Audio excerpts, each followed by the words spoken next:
E o presidente do Tribunal de Justiça do Estado do Rio de Janeiro, Cláudio de Melo Tavares, restabeleceu a abertura da economia em Búzios. Ele suspendeu a decisão do juiz Rafael Badini de Queiroz, que determinava um lockdown na cidade. Ao acatar o pedido da prefeitura, o desembargador do TJ do Rio de Janeiro, Cláudio de Melo Tavares, sustentou que a medida da primeira instância provoca grave lesão à ordem e atividade econômica. Além disso, o magistrado lembrou que não é papel do judiciário decidir sobre o fechamento do comércio, mas sim do executivo. Passo para você, Guilherme Fiuza. Uma decisão muito importante, muito importante. Ela é uma demarcação no que nós estamos vendo que podem ser as ações de Estado do enfrentamento à pandemia. Eu só acrescentaria, né, as razões alegadas aí pelo presidente do Tribunal de Justiça do Rio de Janeiro, corretíssimas, né? Tanto de competência quanto em relação à devastação econômica provocada, que essas medidas, esse lockdown, é uma medida inócua, como medida sanitária. Isso tem que ficar claro para os agentes do Poder Executivo, para o Ministério Público, para o Poder Judiciário. Porque se você estivesse diante de uma situação em que uma medida, vamos chamar, ultraconservadora, né?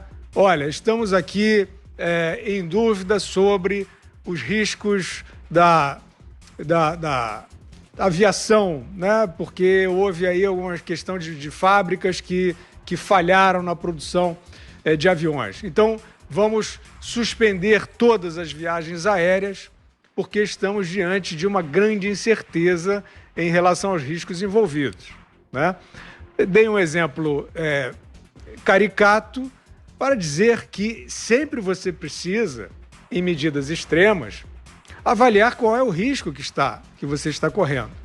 Então, para você fechar uma cidade, para você fechar um pedaço da sociedade, no caso, um balneário mundialmente famoso, né, da armação dos Búzios. Isso tem um efeito, tem um significado econômico, social, isso tem um significado cultural também, né?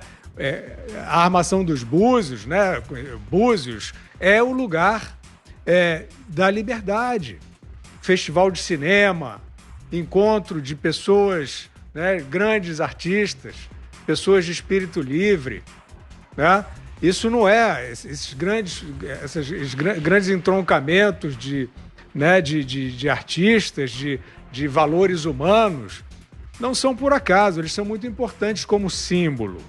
E você você colocar uma tranca num lugar como esse, além da questão levantada pelo presidente do tribunal, que é economicamente um atentado, tudo isso que nós estamos e que tem que ser observado também em relação a todas as outras medidas, né? Nós estamos atentando contra vidas, né? Tem, por exemplo, cadeias de pequenos comerciantes que jamais vão se reerguer, que viviam com dignidade há décadas, em negócios que passaram de geração para geração. E vem esses lunáticos se fingindo de empáticos, trancando tudo, dizendo que não, eu sinto muito, mas nós não podemos brincar com a vida. Eles estão brincando com a vida. Então, eu queria dizer que o caso de Búzios é muito importante, inclusive porque houve uma reação forte, incisiva, corajosa da população, não só em Búzios, como dos amantes deste grande símbolo da liberdade, da cultura e do lazer também, como a população inteira de solidariedade. Houve uma pressão muito grande, um tipo de pressão legítima, né? Ninguém está falando aqui em conflagração, ninguém está falando aqui em partir para a beligerância, né? Mas é preciso, sim, e nesse caso foi fundamental, que Búzios seja, Marcelo, um emblema da resistência. Eu não vou dizer podem considerar desobediência civil alguma coisa, mas é a resistência da racionalidade, é a resistência da lógica, de defender a vida sem medidas falsas, como seria essa de Búzios, expulsar em 72 horas os turistas, porque como nós já assinalamos aqui, essas medidas autoritárias, elas estão começando a se naturalizar. Toque de recolher, lei seca, etc. e tal. Isso não pode acabar bem. Isso não pode acabar bem. Com os atuais níveis de democracia e de liberdade, a população não vai enfiar o rabo entre as pernas, não vai sumir num buraco que nem rato, a população vai se revoltar. Então, que a decisão de Búzios, é que eu estou fazendo elogio ao Tribunal de Justiça, né, que isso seja entendido como um aceno, como uma bandeira do bom senso e da coragem, porque, de fato, hoje, por conta de uma cultura obscura, reacionária, de patrulhamento, né, para toda a vida em sociedade, o mais fácil é trancar. Por incrível que pareça, o mais fácil é trancar. Então, parabéns pela coragem. Tenhamos a coragem de tocar a vida em frente e de enfrentar essas medidas que são obscurantistas. Pegando esse gancho do Fiuza, Ana, eu queria que você falasse, claro, sobre Búzios, mas também como é que foi sua viagem, a movimentação, a sensação das pessoas nos aviões hoje, a movimentação nos aeroportos. Queria que você trouxesse também essa sensação que você observou, esteve no Brasil e retornou aos Estados Unidos.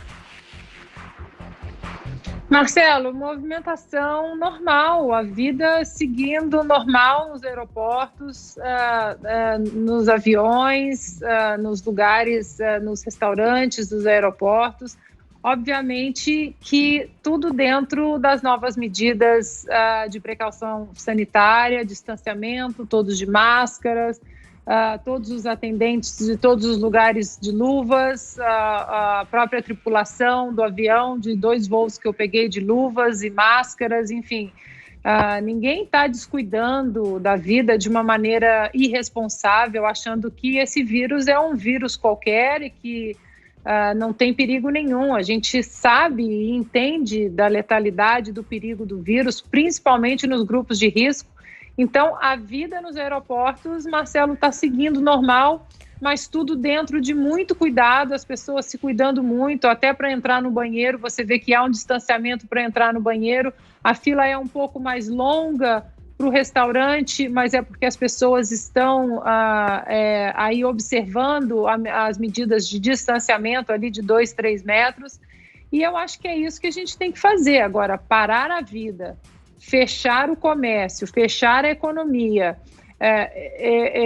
Eu acho que a palavra do que aconteceu em Búzios e que nós temos que levar para o Brasil é coragem. E aí não é o enfrentamento bélico, como o Fiuza muito bem colocou, mas a coragem de você fazer perguntas, de você questionar a ciência, porque até agora todos esses métodos impostos, desde a vacinação obrigatória, que se discute na corte mais alta do país, até esses lockdowns robustos e severos que enforcam as economias, nenhum número é dado, nenhuma ciência é apresentada. Aqui na Califórnia, Marcelo, está acontecendo uma coisa muito interessante. Um estado bem democrata, governado por um democrata, onde os condados também, a grande maioria dos condados é comandada por democratas, mas eu já cheguei aqui hoje sabendo que já são 820 mil assinaturas para a chamada de recall do governador Gavin Newsom, que seria uma medida interessantíssima para a gente começar a discutir aí no Brasil também, numa possível reforma política. Hoje, a única arma, a única maneira, a ferramenta que nós temos de remover algum político incompetente é pelo impeachment. Né? Às vezes a gente sabe que o impeachment, né, a gente fica muito atrelado e nas mãos dos próprios políticos que estão ali.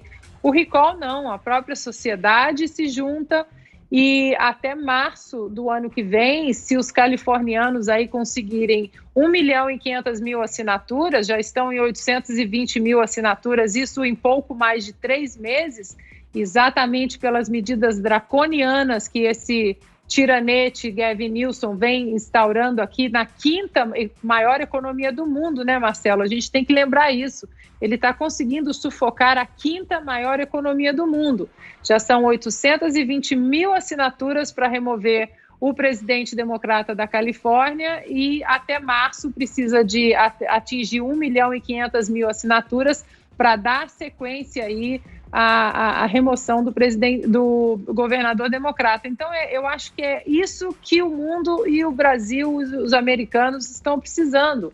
Coragem de sair da espiral do silêncio. O que eles querem é instaurar o pânico, de que absolutamente nada mais vai dar certo nas nossas vidas se a economia não for trancada, se todo mundo não for vacinado, e não é bem assim, não. Não podemos, de maneira alguma, aceitar essa espiral do silêncio que querem nos impor. Parabéns a Búzios. Muito bem, Zé Maria. E a sua opinião, Zé Maria? Marcelo, essa ideia da Ana é muito boa. Nós temos aqui já um recall, que é a história de que eu acho que o prefeito, governador e presidente da República, na verdade, na cultura atual, é eleito para 8 anos. Não tem jeito. Todo eleito já pensa na reeleição. O próprio prefeito de São Paulo, o Bruno Covas, disse aqui na Jovem Pan, numa conversa, numa entrevista, de que ele é contra a reeleição, mas que a regra do jogo. Então, a regra do jogo é essa. Um mandato de 8 anos e no meio, depois de 4 anos, se faz isso aí, o recall. E eu sempre tenho essa defesa, porque eu via já, em alguns casos, por exemplo, a Dilma Rousseff. Enquanto se discutia lá, pedalou, não pedalou, eu via aquele debate assim, e aquele sentimento, aquela certeza de que a Dilma não poderia continuar na frente do Brasil. Então, assim, eu sentia que todos já estavam loucos para ela sair, assim, de uma maneira urgente. O Brasil estava indo para o brejo. Houve uma dificuldade muito grande. Michel Temer chegou, recolocou o país no lugar. Michel Temer fez um governo interessante, bom, de recondução. Então eu achava ali que naquele momento não interessava discutir essa história de pedalada, mas tem que encontrar ali uma justificativa legal, né? Porque o impeachment exige um crime de responsabilidade para ser iniciado. Depende do presidente da Câmara abrir ou não abrir o processo de impeachment. E na época eu conversei com alguns líderes no sentido de se aprovar, por exemplo, alguma coisa nesse sentido de tirada sem precisar do impeachment, né, para que valesse na frente, porque é muito difícil você aprovar uma lei assim, tendo um caso concreto em debate. Então é preciso aprovar isso na Constituição, Ana, valendo lá para frente, né, e que isso fosse recolocado sim, no Brasil. Eu acho muito interessante. Não tenho absolutamente nenhuma dúvida disso. O interessante também é que a gente vê que a legislação no Brasil está sendo desdenhada. O Supremo, quando aprovou a história de dividir entre estados e municípios a condução do combate ao novo coronavírus, naquela época eu disse, olha, o Supremo abriu a possibilidade de um juiz lá do interior mandar no prefeito. Não deu outra, a gente viu aí. Agora, como que um juiz fecha uma cidade, não é qualquer cidade, uma cidade internacional, como Búzios, né? Não faz o menor sentido. E o Supremo já decidiu que esta é uma atribuição dos prefeitos e dos governadores e do presidente da República. A decisão do Supremo foi de divisão, mas não há como dividir. Não vejo como dividir, mas o prefeito é que manda, é ele que está ali, é ele que gere, inclusive os hospitais, né? E o Supremo decidiu, aí vem um juiz e fecha, provoca um prejuízo irreparável, porque muitos hóspedes já cancelaram a ida para Búzios. E aí, como ficam as pousadas, os hotéis, né? E a decisão foi tão agressiva de mandar embora. Como é que você... Eu nunca vi nada parecido. Você fechar um hotel e mandar os hóspedes embora. E aí, o hóspede não tem para onde ir. Faz o quê? Né? Então, assim, muito bem essa recomposição. Acho que demorou muito, né? Essa recomposição do Estado de Lei lá em Búzios. Houve uma reação forte lá do pessoal e não foi só corporativista de donos de hotéis. Foi uma revolução geral lá no município, demonstrando que ninguém mais para a caixinha, não. Olha, isso aí é igual aquela história de saiu do armário. Ninguém empurra de volta alguém que saiu do armário.